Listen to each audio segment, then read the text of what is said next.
The problem with doing nothing is not knowing when you're finished. Just want to do a quick urban sketch of this scene here. And I like that it's a 1-point perspective, so I'm just going to try and work on my perspective drawings, and we'll just try to do a quick one here and see what happens. So I'm actually going to come in with pen now with this brown fountain pen ink. I think the question of every artist and any creative is really asking themselves, what am I doing? And it makes me think of a quote by Marcus Aurelius that I think about often, which he said, what am I doing with my soul? Because to him, what you were doing with your soul was so much more important than what you were doing with your body. And to me, the good news is that when we get out and we sketch, we're actually doing things that are healthy for our mind and our body and our soul, right? And I think that's one of the principal questions that we have to deal with just in this life. Not just what am I doing with my soul, what am I doing with my body, what am I doing with my mind, right? And to me, I think being creative is healthy for all three, because when you're out here sketching, you're exercising your mind, you're solving problems of linear perspective and how do I capture this scene with lines, or what color is this tree and what are the tonal values and where is the shadow and the light and how do I depict form. You're exercising your mind. I also think that it's good for your body to be outside, to have sunshine and the wind on your face, and to see people, to talk to people who come up to you, to talk to neighbors and make friends. I think it's also good for your soul to sit and to observe, to meditate on beauty around you, to practice seeing it, to practice appreciating it and being grateful and thankful for the things that we see, for being able to see, for being able to feel in that special way that artists feel, and to be grateful for it and to appreciate it. All of these things are the benefits. It's why we do it. You don't need me to make a video to talk about it. We all understand that. So what is the problem? I think for me, one of the problems has been doing nothing and struggling to get out to do art, struggling to get out to make sketches like this. And it seems to me that we face three principal problems that can prevent us from accomplishing what we're trying to accomplish. One of them is distraction. Obviously, we live in a world of distraction. Our phones and the internet, social media. We also live in a time of discouragement. You don't have to look very far to see things that are discouraging. You don't have to look at all. The reality of life is that discouragement will find you and find those who you love. And I think above all of these things, the number one thing that stops me from doing what I want to do is time. And just like Marcus Aurelius says, what are you doing with your soul? He also says, you accept the limits placed on your body, accept those placed on your time. And that's always hard for me. Well, let's talk about it.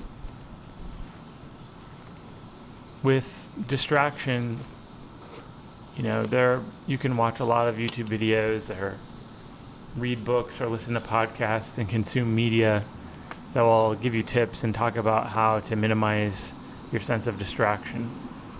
And it's very easy, I think, even in fact, to get distracted by the darkness in the world, the danger that comes upon us in our daily lives and those who we love. I'm reminded of this quote from Lord of the Rings that says, "The world is indeed full of peril, and in it there are many dark places. But still there is much that is fair, and though in all lands love is now mingled with grief, it grows perhaps the greater." To me, this is one of the key reasons why we need to make sure that we get out and carve out time for our creativity, why we get out of the cesspool of darkness that's in the content and the current events and the media, because the world is indeed full of peril and there are many dark places, but still there is much that is fair. And to me, it seems like one of the principal questions is, will I allow myself to see it? Will I allow myself to dedicate my mind and my time and my energies to still seeing all that's fair around me? This is, to me, one of the most beautiful aspects of urban sketching. You know, this scene in front of me that I'm working on right now is only a few blocks away from where I live. And it's not that remarkable, you know, by comparison to people who live in Lisbon or Paris or New York City. Sometimes I wish that I had access to those scenes and that I lived in such an exotic place. But the reality is that wherever you live, you can find something to appreciate.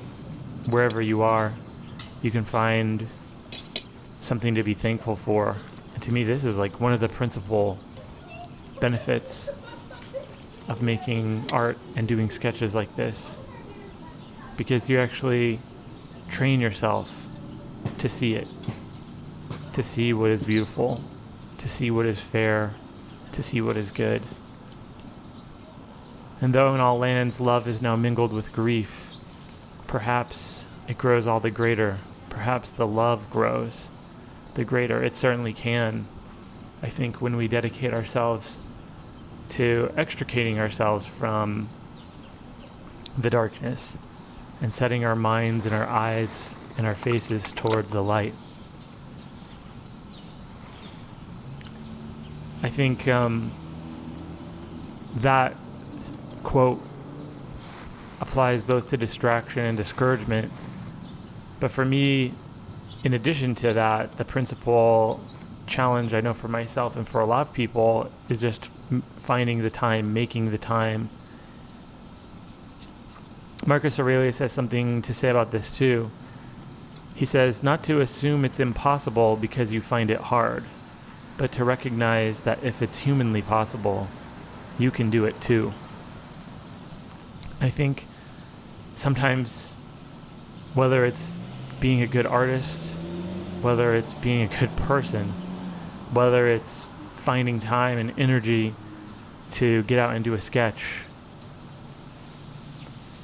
when something is hard and difficult and challenging, we can tell ourselves it's impossible. That I don't have the time, I don't have the skills, I don't have the resources, I can't get it done. It's impossible. But the reality is that if it's humanly possible, you can do it too. And just because something's hard doesn't mean that it can't be done. And I think that for me has been encouraging, because it is hard for me to find the time to do the art that I want to do. But if it can be done, I can do it. And I know that it can be done. A lot of you guys get out and you do it. And there's a lot of encouragement to be found on YouTube and from other art friends and stuff. Just seeing that, you know, somebody gets out there and they do a daily sketch, or they do Inktober, or they do whatever they can. The reality is that shows like I can do it too. And I think that there's some motivation in that too. Imagine Imagine the influence that you can have with your art on your friends, on your kids, on your family, where people say, wow, this person is dedicating the time that they have to being creative. You never know how that's going to influence somebody to try to be creative for themselves.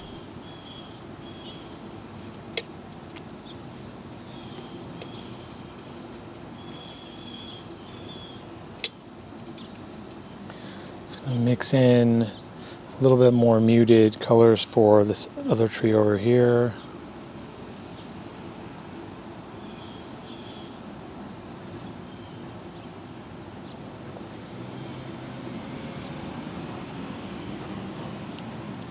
Cool that down a little bit. Tree over here. In fact, that's how I got into art. My friend posted one of her travel sketches on Instagram. I've talked about this several times. And I had been wanting to do art for many, many years, for most of my life, but I had always felt like I'm not talented. I can't do that. But there's something about that day, seeing my friend sketch online, that made me go like, you know what? I want to try that. And I went to the art store and I bought a sketchbook.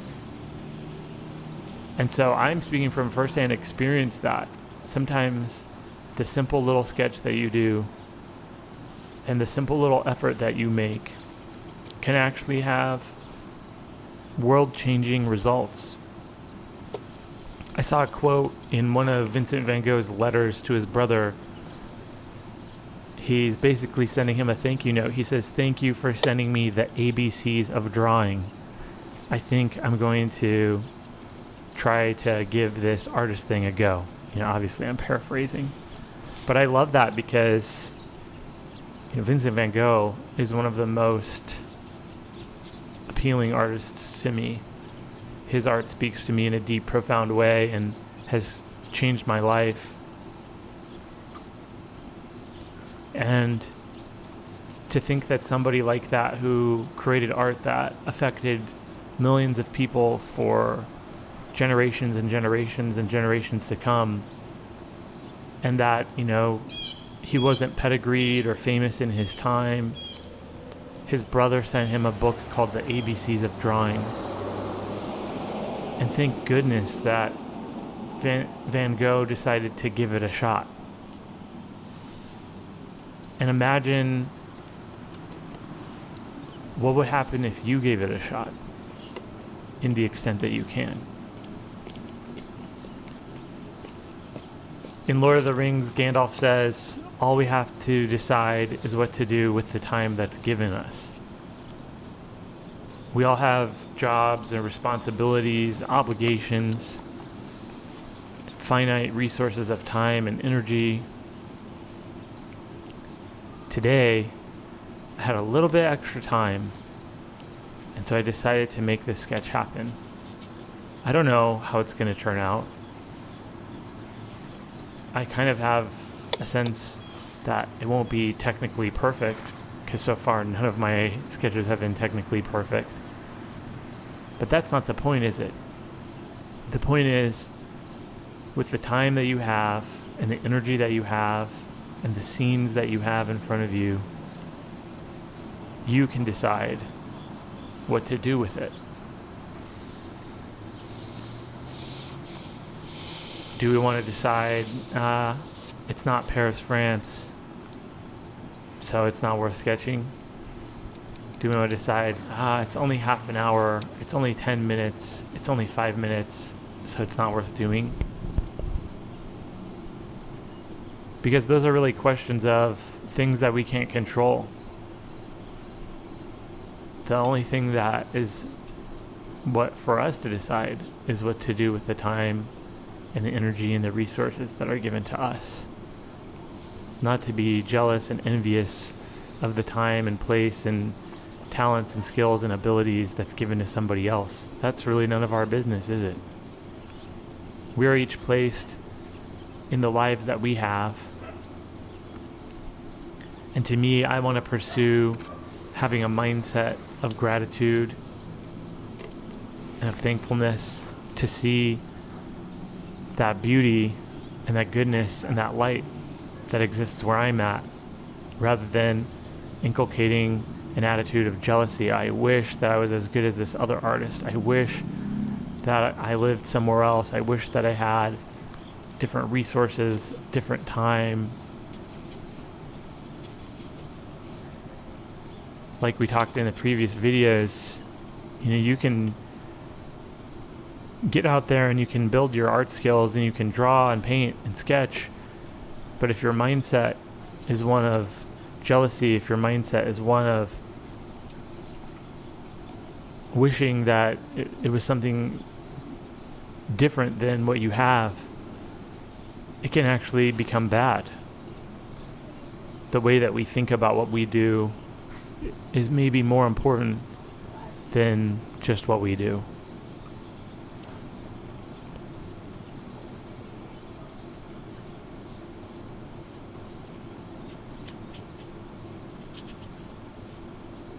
Elsewhere in Lord of the Rings, one of the quotes that I think about often is from Samwise Gamgee. He says, "It's the job that's never started as takes longest to finish."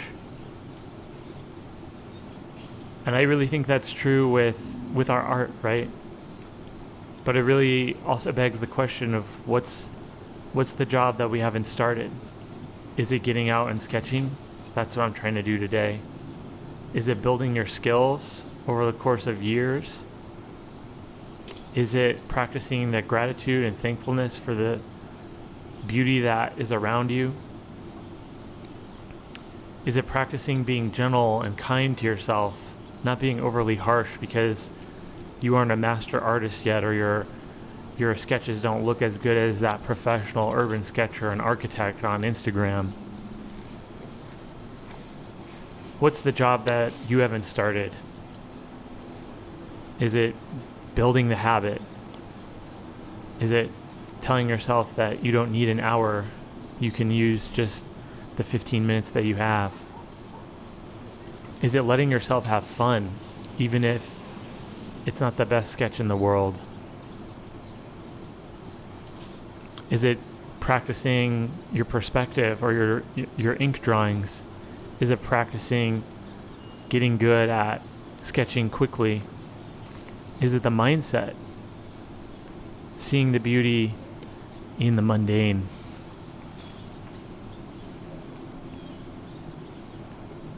Whatever the job is, if you're not doing it, like I said at the beginning, the problem with doing nothing is not knowing when you're finished. When will you be finished with putting off what you want to do?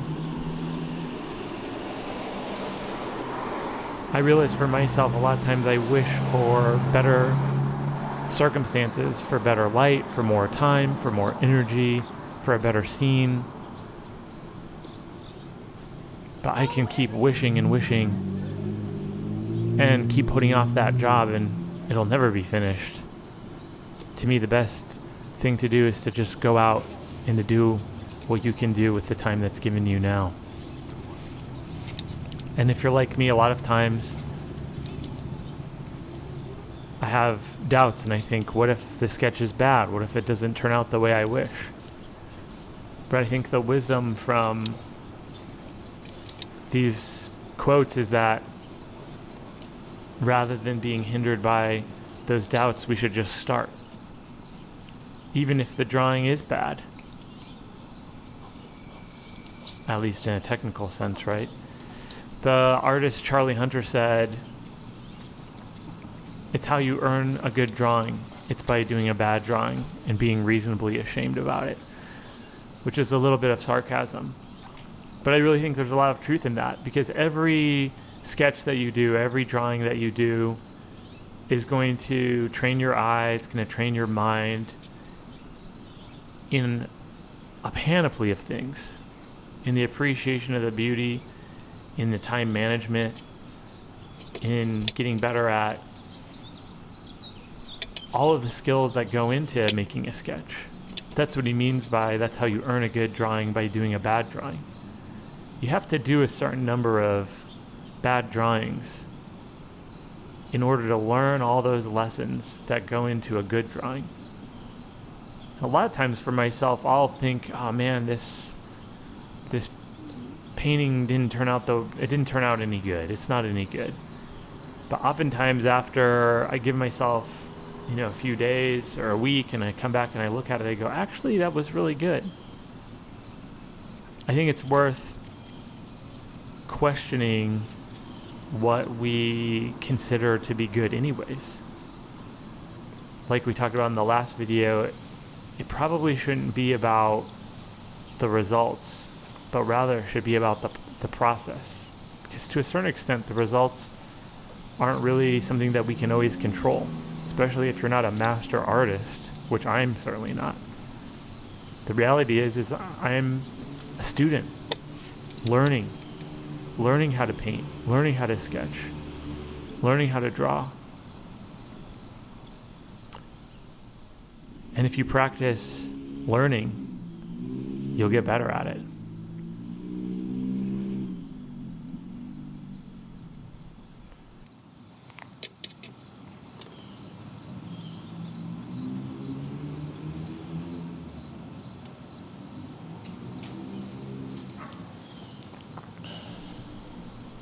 So I think putting all these things together, the goal should be to start observing, start appreciating, start learning, start growing. Think about the job that's not started for you, because that'll take the longest to finish. Start going where you want to go, and you'll get there.